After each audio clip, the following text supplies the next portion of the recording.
our lesson is Marcus's Proclamation 1081, otherwise known as the Martial Law Proclamation. Are you ready? Let's get started. Last time we talked about World War II, and we ended with how the Philippines got liberated. So now I will bridge first the gap between World War II and martial law, so you will know the context of our Proclamation 1081. Okay? So remember that during World War II, we were training for self-rule, for independence. The Commonwealth government was training in the US, and finally we completed the training. And so the US granted us independence on July 4, 1946. Now this is our original celebration of Independence Day for many, many years in the Third Republic. When I say Third Republic, that is the time between World War II and martial law. Now today, our Independence Day is June 12. Now how did that happen? When did the shift happen? It happened in 1962.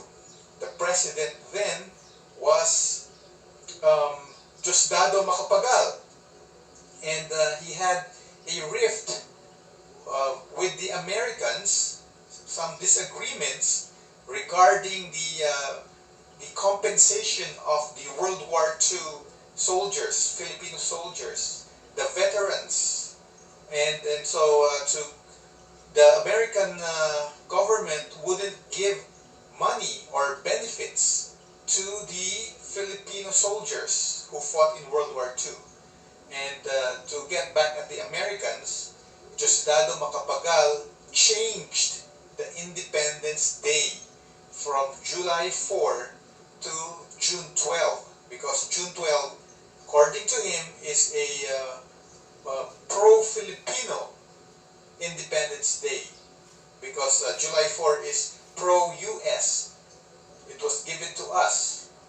Now, what happened on June 12 of 1962 is that there's a big celebration at the Luneta Grandstand. And after the speech of Macapagal, he brought out a man, an old man on a wheelchair. And he paraded the old man on the wheelchair around the oval of the Quirino Grandstand, which was known as the Luneta Grandstand at that time. And who is that man on the wheelchair? Yes, your guess is correct.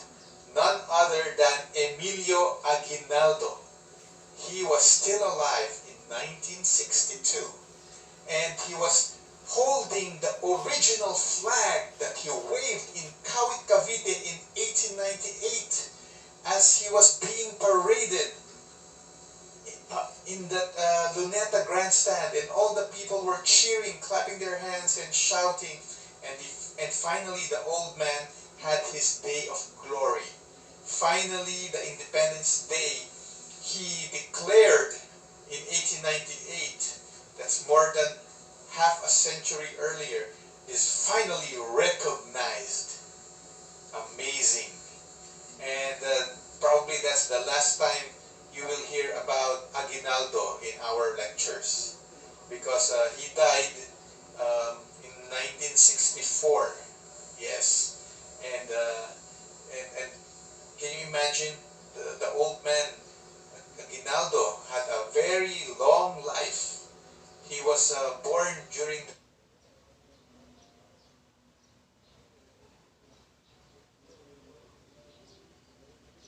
the time when electricity was not yet invented.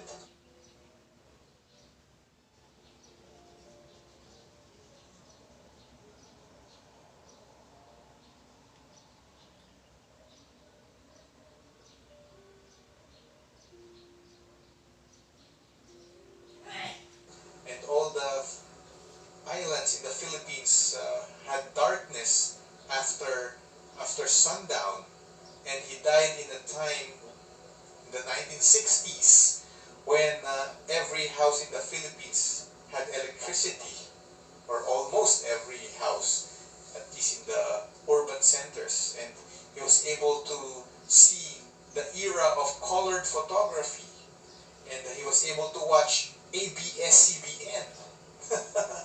Yes, he was able to even hear the music of the Beatles. She loves you, yeah, yeah, yeah. Aguinaldo was able to hear all those things. That's a very long life for him. And anyway, the Third Republic,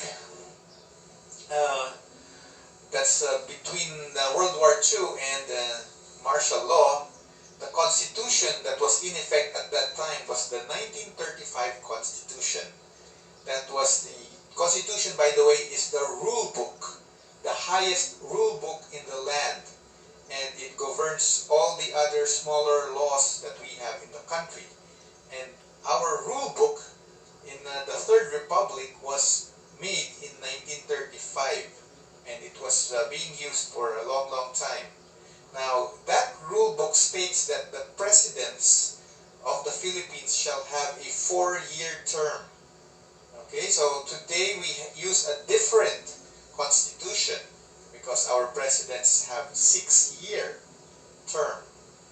Now, the president, according to that rule book that they use at that time, can be re-elected once. So if you perform well, the people love you, you can have another 4-year term, and so therefore you will have a maximum of 8 years in Malacanang. Now, who are the presidents of the Third Republic? In 1946, we began the Third Republic with Manuel Rojas, and then he died of a heart attack, 2 years in office, and he was replaced by Elpidio Quirino. And then after Elpidio Quirino, the president was Ramon Magsaysay, but he died in the plane crash. And so his vice president replaced him, that's Carlos Garcia. And after Carlos Garcia, we had Diosdado Macapagal, the president who changed the Independence Day. And then after Macapagal, we had Marcos. Okay, 1965, Marcos was our president. And since it's a 4-year term, his first term ended in 1969. Now, how do we characterize Marcos's first term? It was excellent. Yes, believe it or not. He was really a good president in his first term. Everybody was satisfied. He was really a man of action. Here's an example. He built 70,000 classrooms in his first 6 months in office. And that's a lot of classrooms in the public school system. First 6 months, huh? But compared him to Macapagal, his predecessor, who only built 500 classrooms in 4 years. So who is the better president in terms of action? Very obvious. And then Marcos also built the NLEX, the SLEX that you see today, and several other highways, especially in the Ilocos region. And then the San Juanico Bridge, the longest bridge in the Philippines, connecting the islands of Samar and Leyte, the home province of his wife Imelda. And these were really very, very impressive infrastructure projects. And thus, Marcos got re-elected for a second term. Now, the second term is also 4 years, and it began in 1969. And if you count 4 years, the end of the second term would be 1973. Now, 1973 would be his dead end. He cannot run for re-election. But the presidential election of 1973 never happened. Why? Because Marcos declared martial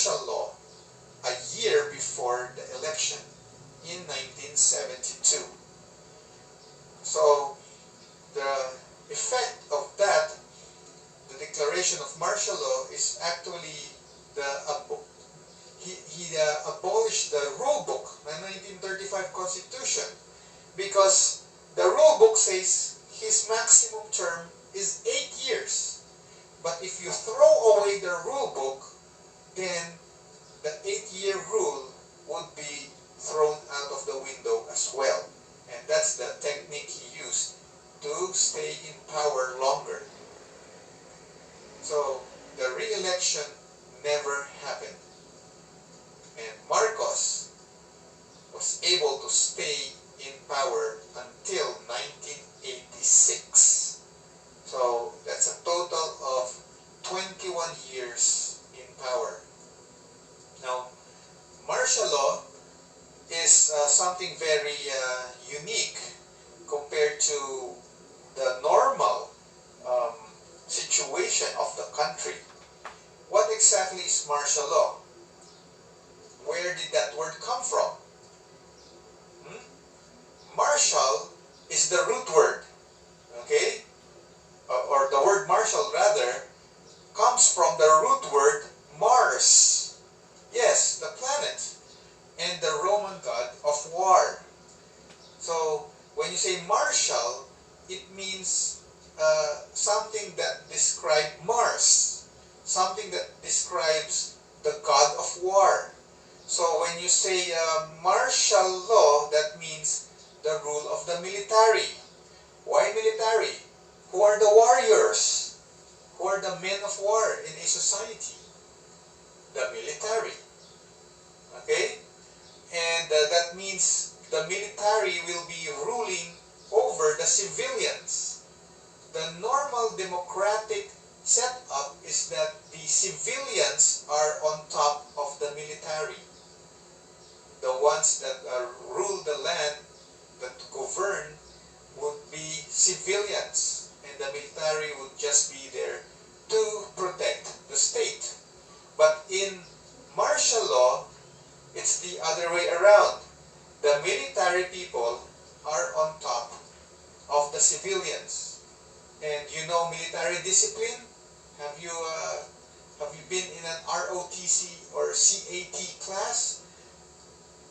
Everything the officer says must be obeyed without complaint.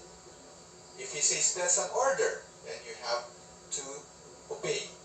And if the military says that to the civilians, you cannot really talk back. You just have to obey. That is martial law. Now, who is the highest man in the military? There's a man higher than the 5-star general, and he's called the Commander-in-Chief. And the Commander-in-Chief of the Armed Forces of the Philippines is none other than the President of the Republic. So the President of the Republic is both a civilian and a military man. And when he is on top of the military, all the generals would obey at his word. So when it's martial law time, the president can just dictate anything to the military, and the military will execute it, and all the people must obey. Therefore, martial law means also a dictatorial form of government, military style. Obey and obey before you complain. So, now what happens to the other officers of the government during martial law? When Marcos declared martial law, he abolished the existing constitution, as I've mentioned a while ago. So no more 1935 constitution. All the rules in that book are gone. And with it is the Congress. Okay, so the Congress, these are the group of lawmakers. Aside from the representatives or congressmen as we call them, there are also senators. So when Marcos declared martial law, he is essentially firing all these legislators, because what he says will be the law. No more debating in Congress. No more process of hearings and a very long process of debating in the Senate. on how a law would be passed. No more, because as a military man, as the commander-in-chief, what he says is the law automatically. So no more Congress during martial law. And that means he has the full legislative functions. Okay? Legislative means lawmaking. You don't need senators anymore. And then he is also assuming full executive functions. What he says, it must be executed right away by the military or any person that he ordered to obey. Now, martial law is legal and constitutional. Yes, it's provided in the 1935 Constitution. That rule book says that the president can declare martial law. This is not an illegal thing. Okay? It's allowed if and only if the country is in chaos, if the country is troublesome, if peace and order is hard to get. The president can declare martial law to put things in order. The 1935 Constitution says so.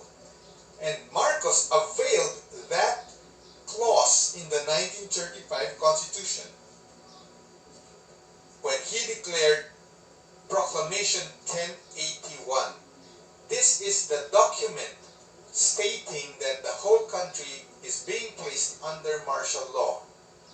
And this is the primary source that you will study on your own after this lecture, and you will have a seat work on it. So I'm giving you now the background of that primary document. Now, according to Proclamation 1081, Marcos cited that the country was in chaos. Okay, so he is not declaring Proclamation 1081 from out of the blue. Just because he wanted to stay in power, he wouldn't say that directly. But he mentioned certain chaos, certain troubles brewing in the country, and he is being forced to declare martial law to save the republic. That is the gist of the Proclamation 1081. Marcos is saying that the country is in deep trouble, and the last straw that caused him to declare martial law was the ambush of his defense secretary Juan Ponce Enrile on September 22 of 1972. Yes, Enrile was already alive and he was a politician already in 1972. Just like Aguinaldo, he has a very, very long life. Alright? So, he is Marcos's defense secretary, and he was allegedly ambushed by NPA rebels. His car was riddled with bullets. Good thing that Enrile was not in the car at that time, and so he didn't get hurt in that ambush. Okay. Now I put some quotation marks on the word ambush, because during the EDSA revolution, Juan Ponce Enrile admitted to the public that it was just a staged ambush. It was scripted. It's just a skit, so as to make a picture that the country was in chaos, that top government officials are vulnerable to the attacks of the NPA rebels. And so there's the quotation marks there. But anyway, Marcos used that incident, whether it's staged or real, to justify the proclamation of martial law. Now, the document 1081 was signed on September 21. Okay, so that's the official day, the martial law day. I think when I little boy, that was a holiday. September 21, no class. It's I think it's called Bagong Lipunan Day, if I'm not mistaken. I was a little boy then, I can't really recall exactly, but it's a special day, September 21. And the broadcast was done on September 23. Okay, the broadcast that Marcos is proclaiming martial law. So in other words, the document slept in the shelf for around 2 days. Marcos signed it, and then it's on the shelf, and then nobody knows that martial law was already signed. And then on the 23rd of September, everybody was shocked. At around 7 p.m., all television programs were cancelled, and what they saw on TV was this image. Marcos reading the primary document, or actually explaining it in front of the camera, saying that I am putting the whole country under martial law. And now it's time for you to read the primary document yourself. Okay? And see for yourself, judge for yourself if the country was really in chaos. How troublesome was the situation back then that Marcos needed to declare martial law? Very interesting. What you will read is the actual document that he is holding there on the table. Alright? If you have time right now, you can start reading and answering our seat work. This is Sir Jet saying, see you around.